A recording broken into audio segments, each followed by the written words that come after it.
त्यागिदिन्छु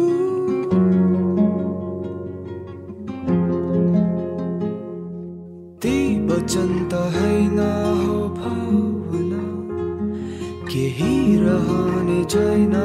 तिमी बिना